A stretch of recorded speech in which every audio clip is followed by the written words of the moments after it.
जय हिंद साथियों, व्यू 90 के डिजिटल प्लेटफॉर्म पर आपका स्वागत है। मैं हूं फर्राज शकीब।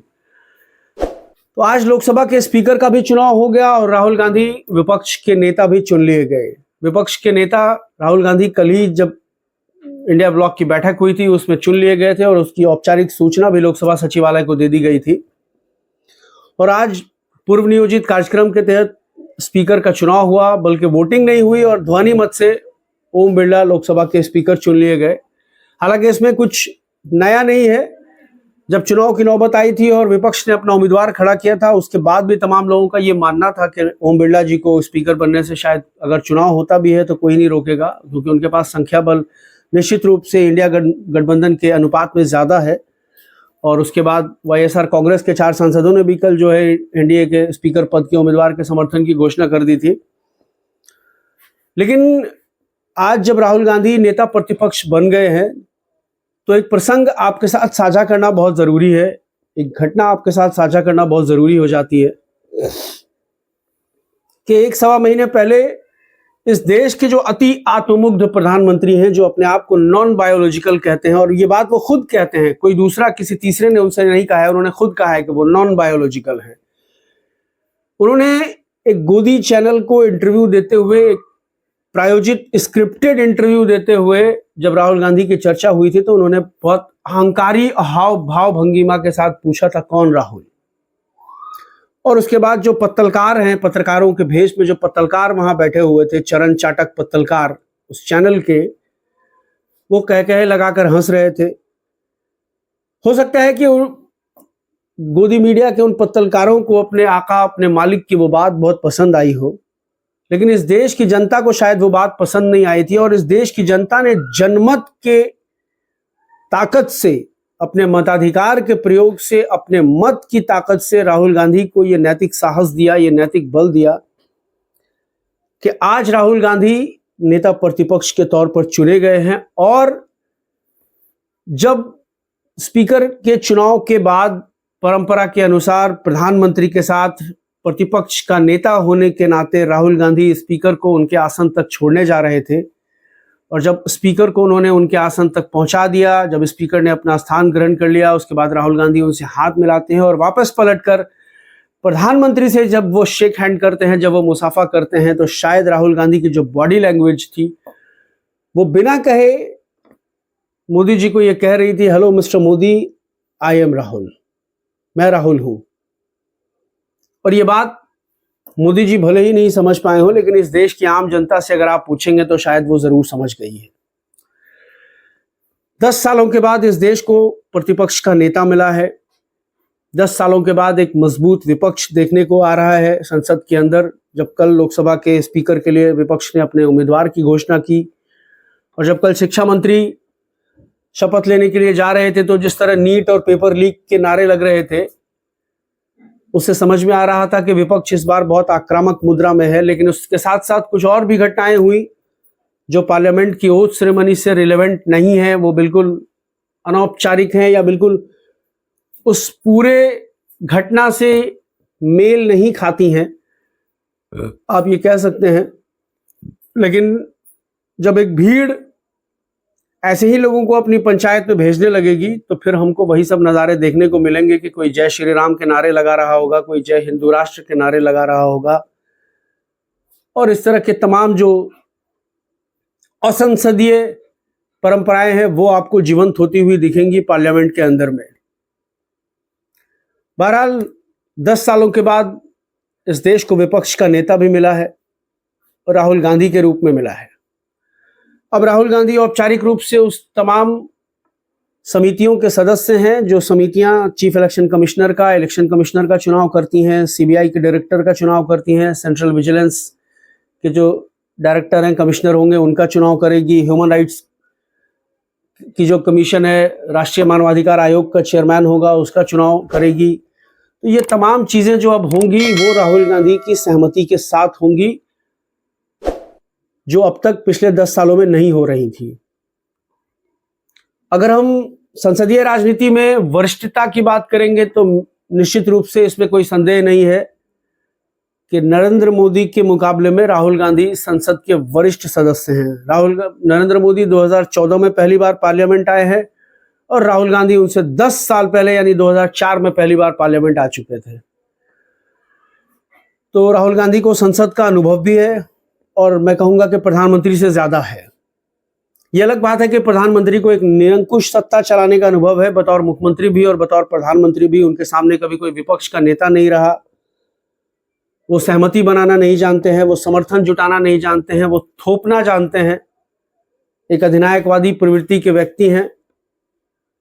और लेकिन ये जो 18वीं लोकसभा है, इसकी तस्वीर कुछ और होने वाली है, ये तो बिल्कुल स्पष्ट है। लेकिन एक बड़ा सवाल यह है कि राहुल गांधी विपक्ष के सबसे बड़े नेता के तौर पर जब अपनी भूमिका निभाएंगे और उनका ये दावा है, उनका ये क्लेम है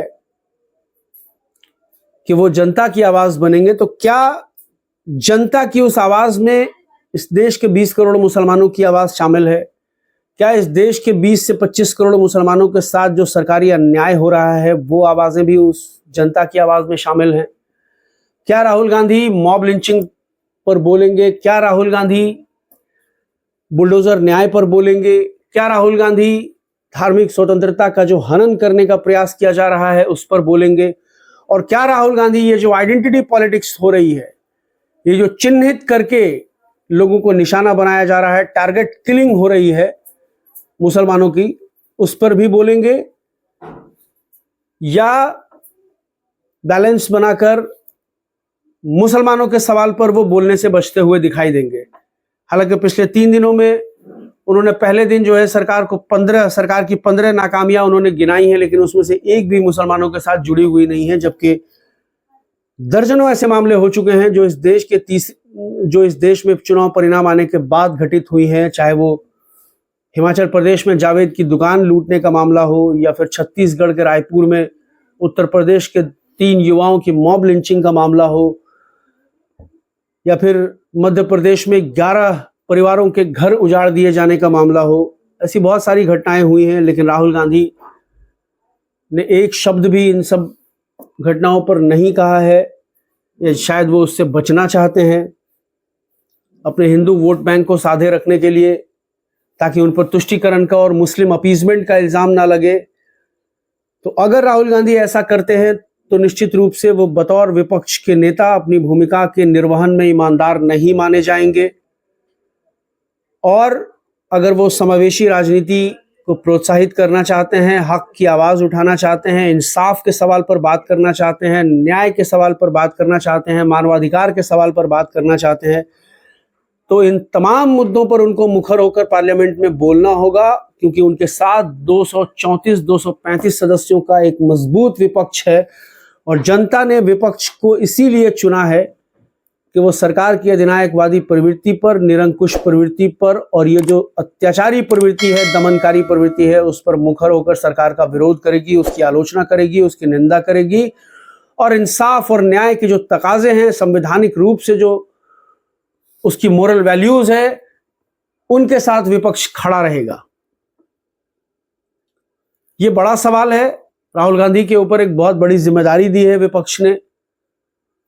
तो निश्चित रूप से ये तमाम सवाल राहुल गांधी की भूमिका से जुड़े हुए हैं और ये तमाम सवाल जो हैं वो उनके साथ ही उठाए जाएंगे।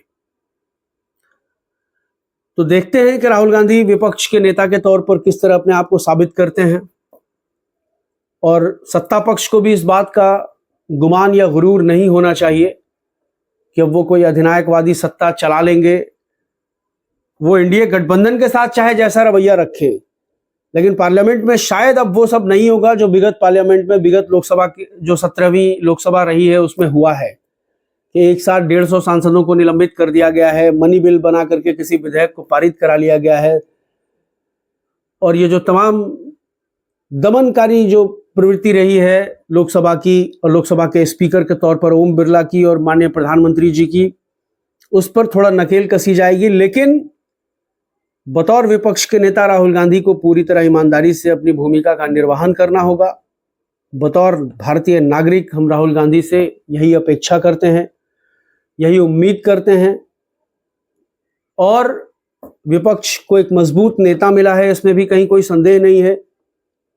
तो विपक्ष से भी ये अपेक्षा करते हैं कि वो राहुल गांधी के नेतृत्व में एक मजबूत विपक्ष की भूमिका निभाने में कोई कोताही, कोई कोर कसर नहीं छोड़ेगी। जनता ने आपको विपक्ष में बिठाया है, आप विपक्ष की भूमिका का निर्वहन कीजिए, जनता की अपेक्षाओं पर खरा उतरने का प्रयास कीजिए, हम आपसे यही आशा करते हैं। और खास तौर से ये जो मुसलमानों को चिन्हित करके, उनको पहचान कर उनके साथ अत्याचार करने की कोशिश की जा रही है सरकारी संरक्षण में, उस पर लबकुशाई कीजिए, उस पर बोलिए, उस पर आवाज उठाइए और एक न्याय संगत लोकसभा का जो किरदार होता है इस देश में, उसको, उसके शिल्पकार बनने में अपनी भूमिका निभाइए। और तमाम जो अधिनायकवादी प्रवृत्ति है, सत्ता की जन विरोधी विधेयक जब सदन में लाए जाएं तो उस पर आप अपनी आवाज रखेंगे, हम लोग आपसे यही अपेक्षा करते हैं। ये तमाम सवाल हैं, कल राष्ट्रपति का अभिभाषण होना है, उसके बाद राहुल गांधी जी उस पर बहस का उद्घाटन करेंगे अपनी स्पीच से। तो देखते हैं कि कल क्या होता है, आने वाला दिन कैसा होता है, आने वाला जो सूर्योदय है वो कैसा होता है। लेकिन सवाल बहरहाल यही है कि मुसलमानों के लिए इस लोकसभा में कोई जगह है या नहीं है, मुसलमानों के सवालों के लिए इस लोकसभा में कोई जगह है या नहीं है, ये देखना बहुत दिलचस्प होगा और इसकी तस्वीर आने वाले 2-4-6 महीनों में एकदम साफ हो जाएगी। हम इंतजार कर रहे हैं राहुल गांधी कब मॉब लिंचिंग पर और कब बुलडोजर न्याय पर अपनी जबान खोलते हैं। फिलहाल दीजिए मुझे इजाजत, इस अपील के साथ कि मेरे यूट्यूब चैनल को आप सब्सक्राइब करें, मेरी वीडियो को अपने दोस्तों रिश्तेदारों के साथ साझा करें और अपने सुझाव से मुझे ज़रूर अवगत कराएं। बहुत बहुत शुक्रिया। शुभ रात्रि।